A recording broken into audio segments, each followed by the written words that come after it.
Okay, so this is the proof for how you can construct a rectangle and then make it into a square and then have both of these have the same area.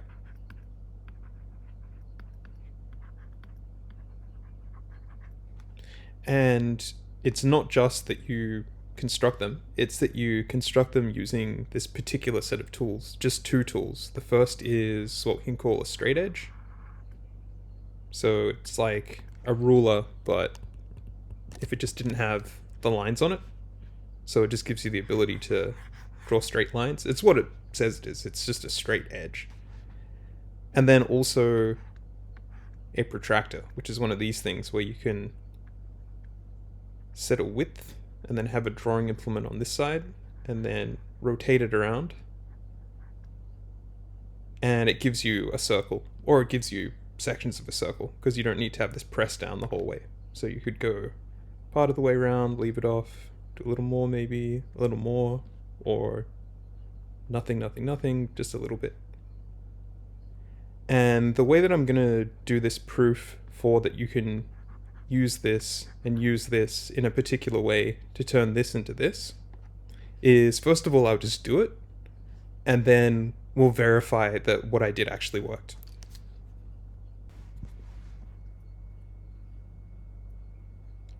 So the first thing I'll do is I'll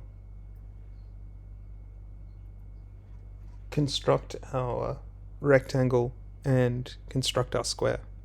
So the first thing we'll do is I'll use a straight edge to draw this line across.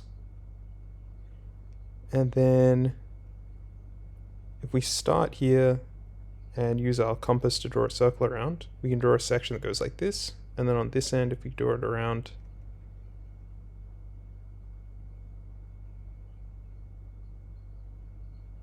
or rather if we start here, we can go around until we get a section like this, and these cross over. And then we can do the same thing, placing the point on this side and the drawing implement on this side, going down until we get to here, and then doing it vice versa, like that. And then if we connect these two lines up, it'll give us a line that's perpendicular to the previous line. So I'm not going to draw out the whole rigmarole for doing this. I'm just going to take it as an assumption that we're able to draw lines this way. So I'll use this technique to draw my rectangle.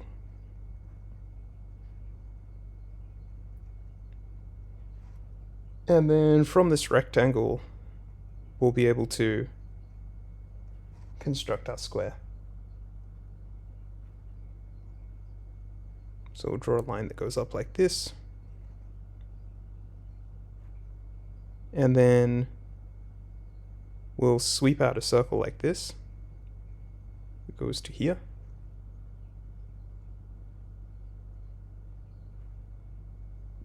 And then we'll find a point between here and here, using a similar method where we start here and draw a bit of a circle here,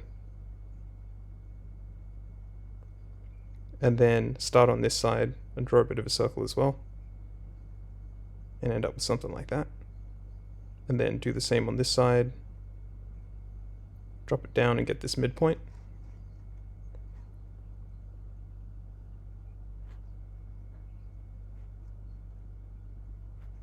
And then from this midpoint, we're going to draw another circle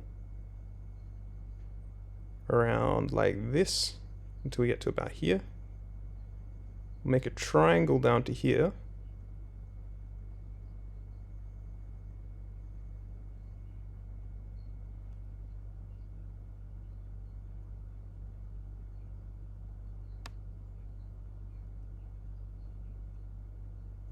And then we can construct a square using this line by making a circle whose radius is this. Swing it around like that. Doing the same thing this way.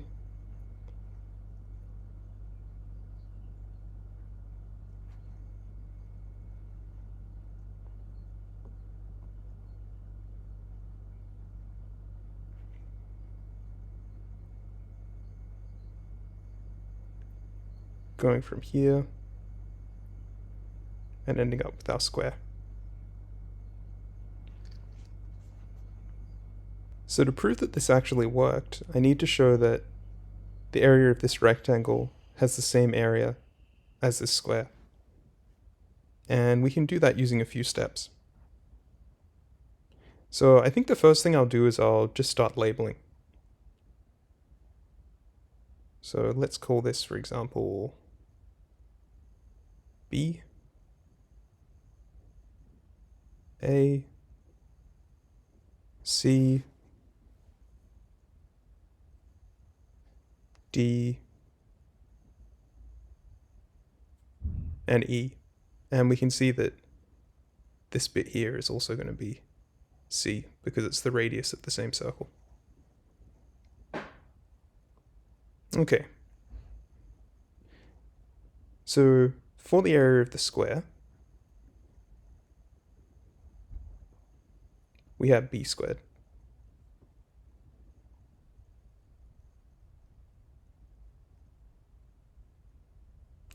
And for the area of the rectangle, we have D times E. And if we can express these as the same thing, so the same combination of letters in the same order,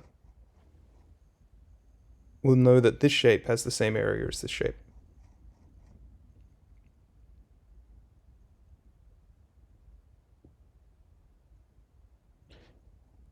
So one way that I might possibly do that is by seeing what I can reconsider B squared as equaling.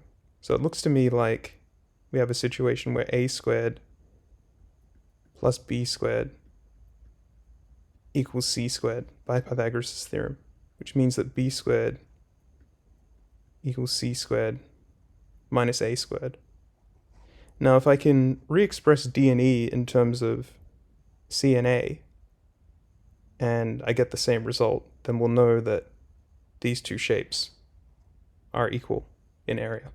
From the way that we constructed this, we can remember that given that this is D also, this bit of line.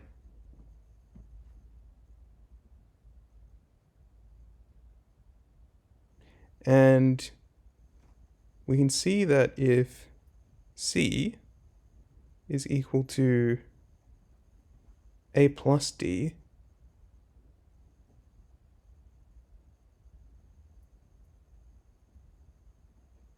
then D should be equal to C minus A.